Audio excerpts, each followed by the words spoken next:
네, 우리나라 어느 산에 가든지 흔하게 볼 수 있는 나무가 바로 참나무인데요. 진짜 나무라는 이름만큼이나 그 쓰임새도 참 다양합니다. 네, 이게 집을 짓는 제목으로도 쓰이고요. 땔감으로도 예로부터 많이 이용되어 왔는데요.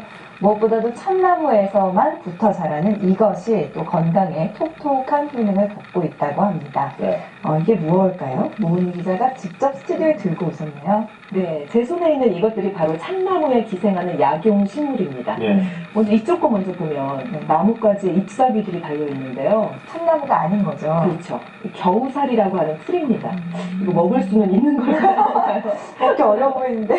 그리고 자, 화면 보시면 오른쪽에 보시는 거는 아마 처음 보셨을 거예요. 뭐 인삼 말린 것 같기도 하고 모르겠어요. 네, 천마라고 천마. 하는 역시 천마? 약용 식물입니다. 예. 이게 지금 말려서 쭈글쭈글한데 원래는 고구마처럼 통통하거든요. 이따가 화면 보시면 아마 확인하실 수 있을 근데 거예요. 그 참마라는 이름이 좀 특이한데 저는 처음에 들었을 때 마음가? 이렇게 생각했거든요. 근데 네. 또 그건 아니잖아요. 네. 무슨 뜻인가요? 이 천마는 하늘천에서 하늘에서 내린 마비에 좋은 식물이다 이런 뜻이고요. 이제 겨우살이는 겨우 내내 풀은 그래서 겨우 내내 사는 그런 풀이라는 뜻이 담겨 있습니다.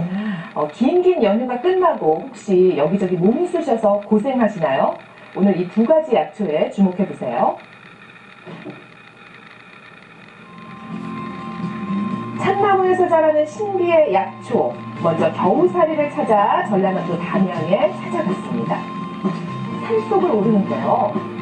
높고 볕이 잘 드는 곳에서 주로 서식하는 겨우살이의 특성 때문에 구경조차 쉽지 않습니다. 노예요. 네, 뭐라고요? 노예, 그래서 그하네. 한참 올라 새 둥지같이 생긴 겨우살이를 발견했습니다. 겨우살이는 나뭇잎이 모두 떨어진 겨울에만 발견해서 채취할 수 있는데요.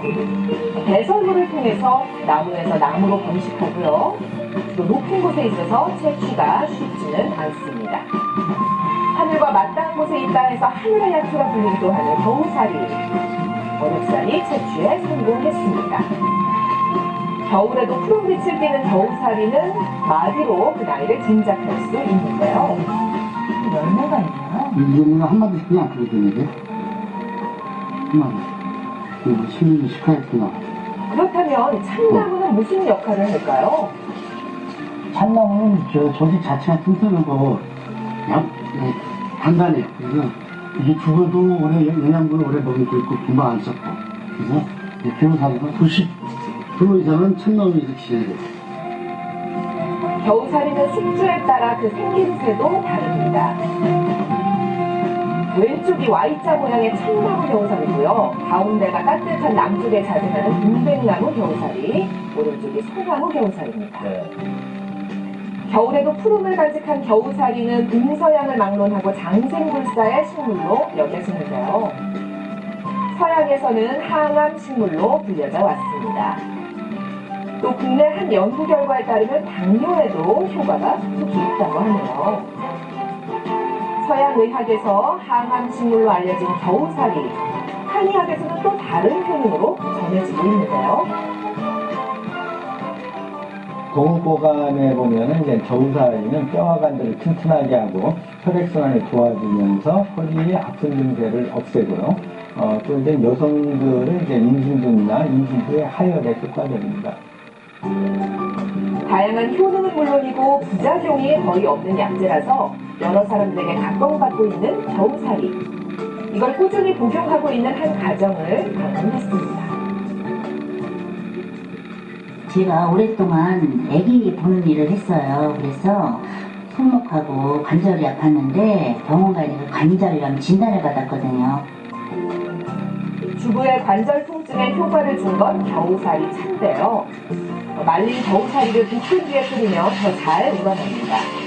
2리터 물에 겨우살이 50g을 넣고 40분간 끓이면 구수한 겨우살이 차가 완성됩니다. 겨우살이는 술로 담가서 먹기도 하는데요. 술독에 말린 겨우살이를 40% 정도 채운 뒤 알코올 도수 30도 이상의 술을 붓고 그늘진 곳에 보관합니다.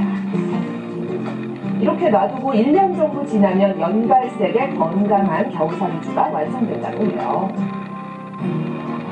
자, 이번엔 참나무에서 자라는 또 다른 약초, 참마를 찾아볼까요? 그런데 나무가 없고 다 밭인데요. 바로 죽은 참나무 토막을 땅속에 묻은 뒤에 균사를 뿌려서 재배하기 때문입니다. 보통 이른 봄에 씨를 뿌려서 2년을 기다린다고 해요. 참나무를 걷어내면 2년간 호박, 땅속에서 양분을 먹고 자란 참마가 모습을 드러냅니다. 참나무의 영양분을 먹고 자라는 하늘에서 내려준 영양, 참마라고 합니다. 참나무에서 재배한 참마는 마비 증세에 큰 효능이 있는 것으로 알려져 있습니다. 말리기 직전에 참마는 중풍이나 뇌질환으로 인한 저리고 아픈 증세, 그래서 팔다리가 감진이 되면서 마비되는 증세라든가 말이 어둔하고 어지러운 증세, 그리고 뇌로 인해서 오는 단기근의 증세에 효과적입니다.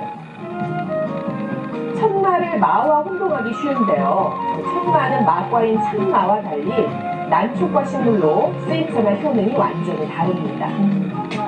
뽀얀 속살은 마와 비슷하지만 참마 다른 맛은 어떨까요? 생각주시네요. 이거 생으로는 절대 못 먹어요. 냄새가 말린 지독해가지고. 것도 냄새가 꽤 들었더라고요. 먹기 좋은 약이 입에 쓰다는 말처럼 생으로는 부담스러운 참마는 어떻게 먹을까요? 요즘 딸기 많이 나오는데 이렇게 상큼한 과일과 함께 갈아 먹으면 먹기가 좋습니다. 생 참마를 갈아서 밀가루 반죽과 섞어 참마 부침개로 즐길 수도 있는데요. 삶은 참마를 저렇게 공명으로 올려서 같이 부쳐도 괜찮습니다. 생 참마를 말려서 갈은 가루예요. 이 가루는 그냥 물에 타서 먹어도 되고요. 참마를 말린 가루를 밀가루와 함께 반죽해서 한 점씩 푹푹 뜯어내면 쫄깃하고 고소한 참마 스텝이 완성됩니다. 드디어 푸짐한 참마 한 상이 차려졌는데요. 그냥 먹기 힘들었던 참마가 번신하니까 맛있게 잘 드시네요. 참나무에서 자라는 신기의 약초들, 참나무의 가지 끝에서 또 땅속에서 영양분을 받으며 자란 겨우사리와 참마로 환절기 건강 챙겨 드시는 건 어떨까요?